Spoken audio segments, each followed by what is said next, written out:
Le temps est une richesse inestimable. Dans cette mini-série sur comment bien gérer son temps, nous allons voir dans ce premier épisode les 9 lois principales du temps.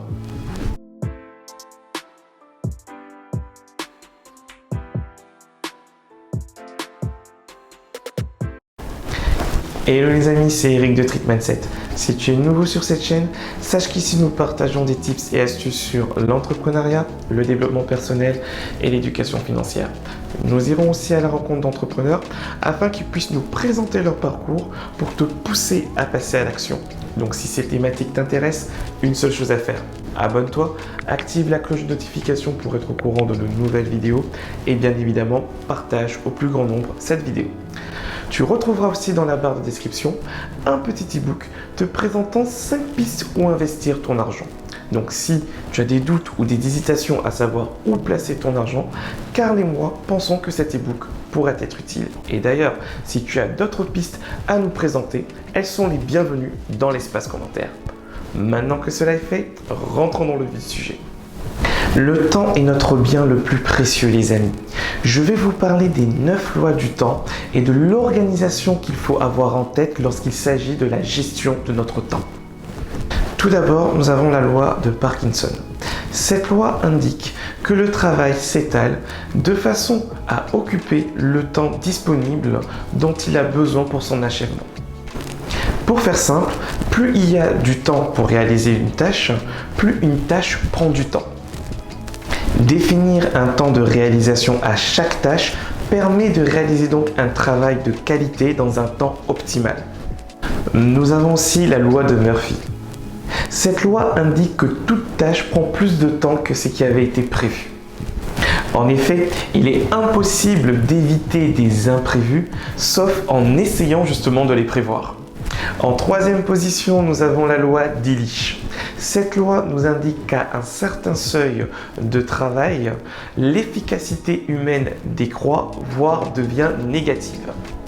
Il est donc inutile de se stresser, de se mettre la pression, d'intensifier son rythme de travail car cela est contre-productif. Mieux vaut faire des pauses pour être plus productif justement. En quatrième position, nous avons la loi de Carzon. La loi de Carzon nous indique qu'un travail effectué en continu prend moins de temps et moins d'énergie qu'un travail effectué en plusieurs fois. Cette loi nous indique que les interruptions sont mauvaises pour la productivité et qu'il faut qu'on fasse attention à tout ce qui peut être voleur de temps. Nous avons aussi la loi de Douglas. La loi de Douglas nous indique que plus on a de place dans son bureau, plus nos affaires sont étalées. Par rapport à ça, ce que la loi de Douglas suggère est d'appliquer la méthode des 5 S. Cette méthode permet en permanence d'optimiser les conditions de travail et le temps de travail en assurant l'organisation, la propreté et la sécurité. Cette méthode est d'origine japonaise et elle a été créée pour la productivité des usines Toyota. Les 5 S proviennent des 5 mots japonais qui indiquent les 5 opérations constituant cette méthode. Le premier S signifie série, c'est-à-dire trier, jeter, recycler, archiver. Le deuxième S, c'est pour Seiton, qui veut dire ranger et classer. Le troisième S signifie Seizo, qui veut dire nettoyer, réparer. Le quatrième S signifie Seiketsu, qui veut dire ordonner le plan de travail. Et le cinquième S signifie Shitsuke, qui veut dire être rigoureux et appliquer les règles. Nous avons ensuite la loi de Pareto. Cette loi indique que 20% de nos activités produisent 80% de nos résultats. Le principe de la loi de Pareto appliquée au management signifie qu'il faut séparer l'essentiel de l'accessoire. C'est-à-dire de hiérarchiser les priorités, de savoir dire non et de déléguer les tâches non indispensables. En septième position, nous avons la loi de Fraisse. La loi de Fraisse nous indique qu'une heure n'est pas toujours égale à une heure. Cette loi nous incite à prendre conscience que ce que nous aimons faire passe la plupart du temps très vite et ce que nous n'aimons pas faire a tendance à s'éterniser. Nous avons malheureusement tendance à effectuer plus longuement ce qui nous plaît au lieu de ce qui doit être le plus important.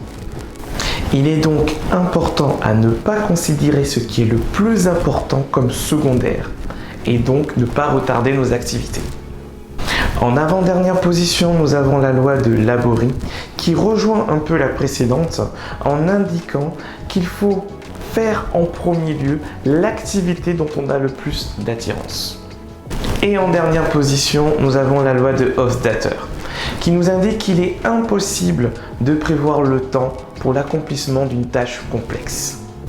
En effet, pour sortir de la boucle infinie du temps, il est préférable de se dire qu'un projet sera forcément en retard et bien plus que ce que l'on pense. Ce premier épisode sur les 9 lois principales du temps arrive à sa fin. N'hésitez pas à liker, à laisser des commentaires en nous disant par exemple quelle est la loi qui vous a le plus marqué. Et je vous dis donc à très vite sur Trick Mindset.